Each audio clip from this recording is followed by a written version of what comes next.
오늘 오전 임성근 전 해병대 1사단장이 경북경찰청에 피의자 신분으로 출석했습니다. 지난해 수해 실종자 수색작전 도중 숨진 최해병 순직 사건 발생 이후 약 10달 만입니다.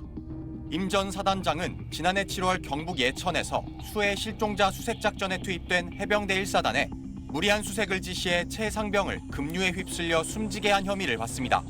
임 전 사단장은 유가족과 국민에게 죄송하다면서도 수중 수색은 지시한 적 없다고 주장했습니다. 제가 하지도 않는 수중 수색 지시를 제가 했다고 10개월째 주장하고 있습니다. 이러한 것들이 낱낱이 밝혀질 수 있도록 경찰 수사에 적극적으로 협조하겠습니다.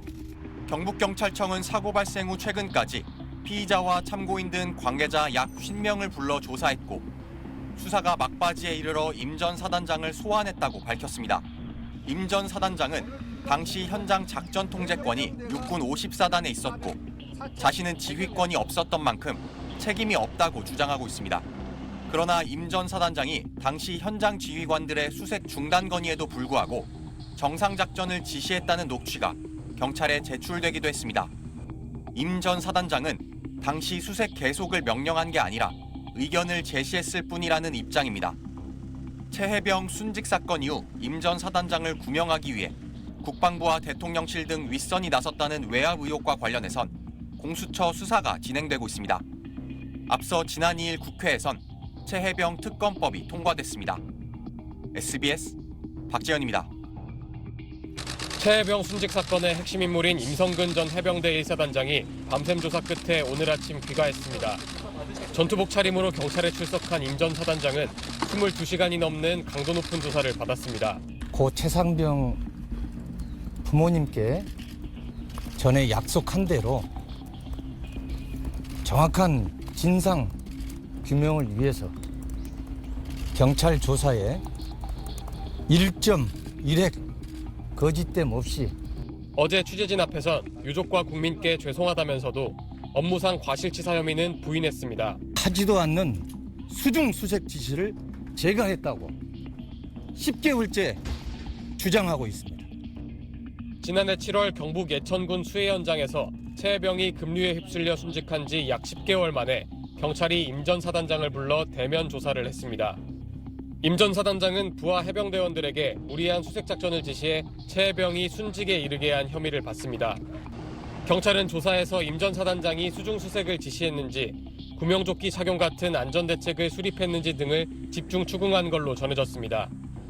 이에 대해 임 전 사단장은 당시 현장 작전 통제권이 육군 54단에 있었다며 자신은 지휘권이 없었던 만큼 책임도 없다는 기존 입장을 고수한 걸로 알려졌습니다. 이번 조사는 최해병 순직 사건과 관련한 최윗선 지휘부에 대한 첫 소환 조사입니다. 경찰은 임 전 사단장의 진술을 토대로 추가 조사를 진행한 뒤 최대한 빨리 수사를 마무리 짓겠다고 밝혔습니다. SBS 편광현입니다. 경찰은 지난주까지 최해병 사망 사건이 발생한 구역에 지휘 권한을 가졌던 육군 54단 참모진들을 잇따라 소환 조사했습니다. 지난해 7월 최해병 사망 당시 해병대와 육군 사이에 어떤 보고가 오갔는지 확인하기 위해서입니다. 경찰은 당시 육군 54단장이 해병대로부터 수색작전을 보고받고 형식적으로 승인하는 역할만 한 것으로 파악했습니다. 이에 따라 육군 54단장은 피의자로 입건하지 않았습니다.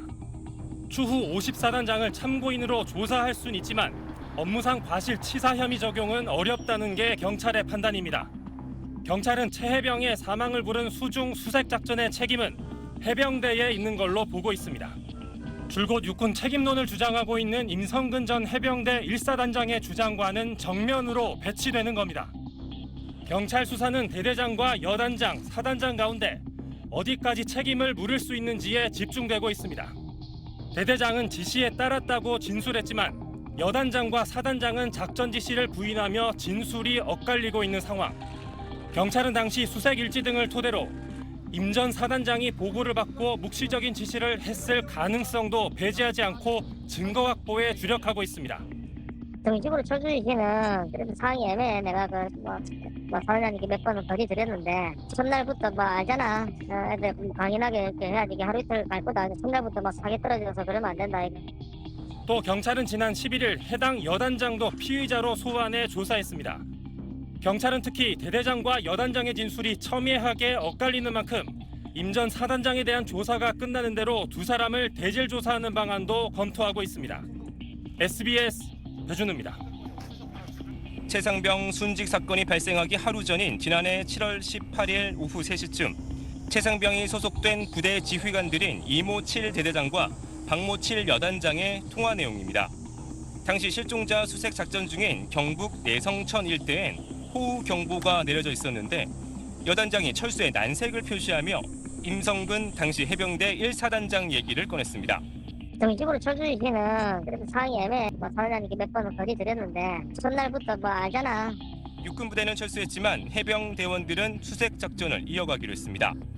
이 대대장은 여단 참모와 통화에서도 임 전 사단장의 발언을 전해들었습니다. 사단장님께서 옆에 계신데 하라, 정상적으로 하라고 16시까지인가라고 하라고 하셨답니다. 사단장님께서. 당시 현장 해병부대 작전 통제권은 임 전 사단장이 아닌 육군 54단장이 맡고 있었습니다.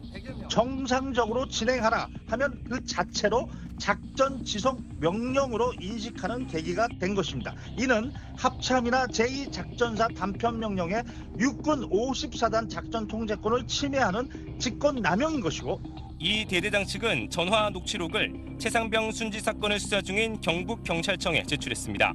녹취록 내용에 대해 임성근 전 사단장은 여단장이 육군 54단장에게 보고하고 승인을 받아 한두 시간 더 수색을 진행했다며 자신은 마침 여단장과 함께 있어 조언을 구하는 부하에게 의견을 제시한 것뿐이라고 주장했습니다.